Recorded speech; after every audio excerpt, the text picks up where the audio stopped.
کبھی کہیں گے یہ پتھری ہیں، یہ ٹولہ کی ہے پتھری، کبھی کہیں گے مماتی ہیں، مماتی ہیں پتھری ہیں۔ کس معنی میں پتھر کہہ رہے ہیں، پتھری کہہ رہے ہیں؟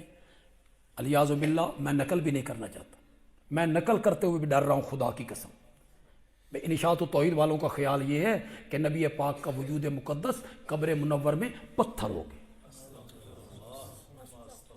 کیسے کیسے الزام ہیں جی؟ کیف ضربوا لک الامثال، میرے پیغمبر تیرے لیے کیسی کیسی مثالیں بیان کرتے ہیں، کیسے کیسے الزام ہیں کہ آپ کا وجود مقدس قبر منور میں پتھر کی طرح ہے، الیاذ باللہ۔ حالانکہ میری جماعت کا، میری جماعت کے اساتذہ کا، اکابرین کا، میری جماعت کے خطباء کا، ایک ایک طالب علم کا یہ نظریہ ہے کہ میرے نبی کا وجود مقدس قبر منور میں آج بھی اسی طرح محفوظ ہے جس طرح پہلے دن رکھا گیا تھا۔ الان کما وضع،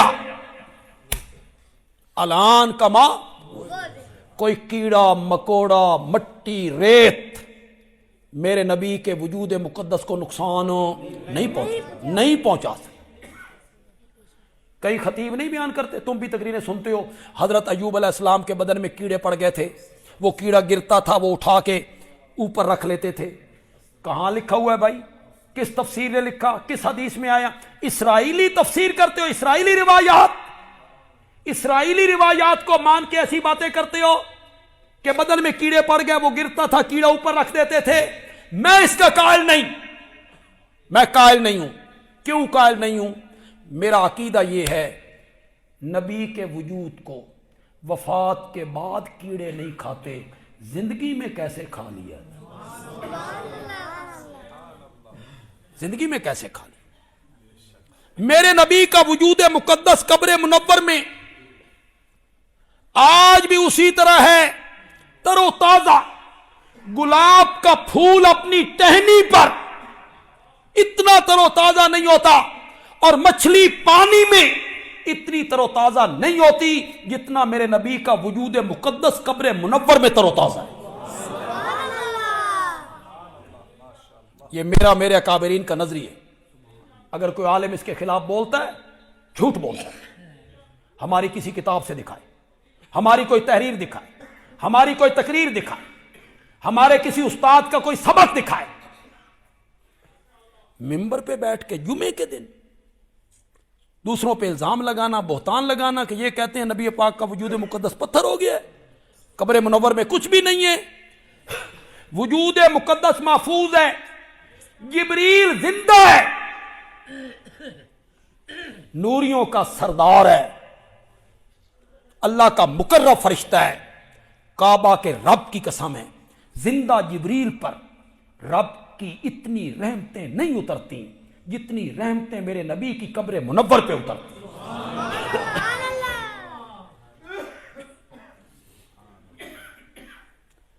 آپ کے وجود کو مٹی نقصان، بولو تو صحیح یار، کیڑے مکوڑے نقصان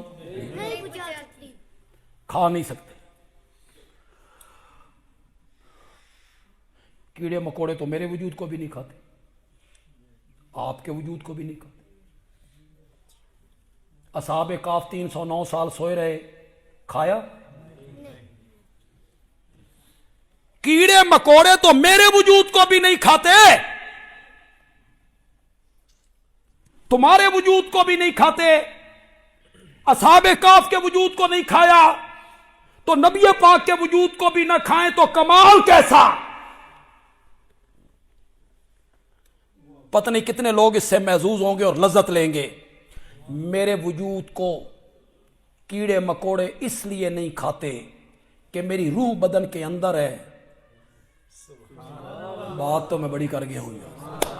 اصحاب کاف کے وجود کو کیڑے مکوڑوں نے اس لیے نہیں کھایا کہ ان کی روحیں بدن کے اندر تھیں، روح بدن کے اندر ہو، پھر کیڑے نہ کھائیں۔ کوئی کمال نہیں، کوئی کمال نہیں۔ میرے نبی کا کمال یہ ہے کہ جسم میں روح بھی موجود، کوئی نہیں کیڑے پھر نہیں کھاتے۔ روح مبارک جنت الفردوس میں، روح مبارک کہاں ہے؟ وجود مقدس یہاں ہے اور روح مبارک جنت۔ کیوں بھائی تم خطیبوں کی تقریریں نہیں سنتے رہتے علماء کی؟ حضرت عثمان رضی اللہ تعالیٰ عنہ سو گئے، جس دن شہادت ہو رہی ہے سو گئے، روزے سے تھے، اٹھے مسکرانے لگے۔ اہلیہ نے پوچھا خیر ہوئے؟ انہوں نے کہا نبی پاک کی زیارت ہوئی ہے۔ مجھ سے پوچھا ہے کیسے گزر رہی ہے؟ میں نے کہا کئی دنوں سے پانی نصیب نہیں ہوا۔ تو آپ نے فرمایا عثمان پریشان نہیں ہونا، آج روزہ 9:30 افطار کرنا ہے۔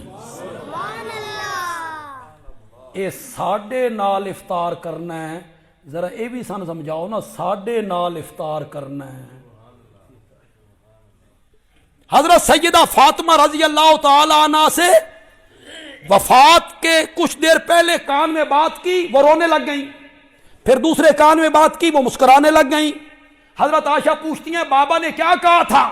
فرمایا پہلے کان میں کہا فاطمہ جبریل رمضان میں ہر سال 1 مرتبہ قرآن کا دور کرتا تھا، اس سال 2 مرتبہ کیا ہے، لگدا میری تیری جدائی دا ٹائم آ گیا، اب میں اللہ کے پیغام کو قبول کر کے اللہ کے پاس جانا چاہتا ہوں۔ تو میں یہ خبر سن کے رونے لگ گئی۔ پھر میرے بابا نے دوسرے کان میں کہا فاطمہ پریشان نہ ہو، میرے گھر والوں میں سے سب سے پہلے تو آ کر مجھے ملے گی۔ یہ فاطمہ اور نبی پاک کی جو ملاقات ہونی ہے کہاں ہونی ہے؟ یہاں میرے نبی کی روح مبارک، وہاں حضرت فاطمہ کی روح مبارک۔ تم نے نہیں سنا؟ یہ تو غالباً تبلیغی نصاب میں بھی لکھا ہوا ہے کہ حضرت بلال رضی اللہ تعالیٰ عنہ کا آخری وقت آیا تو پاس لوگ بیٹھے تھے، گھر والے بیٹھے تھے، تو وہ مسکرانے لگ گئے، ہنسنے لگ گئے۔ تو ساتھیوں نے کہا یہ جان کنی کا وقت ہے اور بڑی مشکل کی گھڑی ہے، اور آپ اس وقت رو رہے ہیں، ہنس رہے ہیں۔ تو حضرت بلال نے فرمایا ہنسوں کیوں نہیں، تھوڑی دیر کے بعد نبی پاک سے ملاقات ہوگی، حضرت ابوبکر سے ملاقات ہوگی، حضرت عمر سے ملاقات ہوگی۔ تو یہ ملاقات کہاں ہونی تھی؟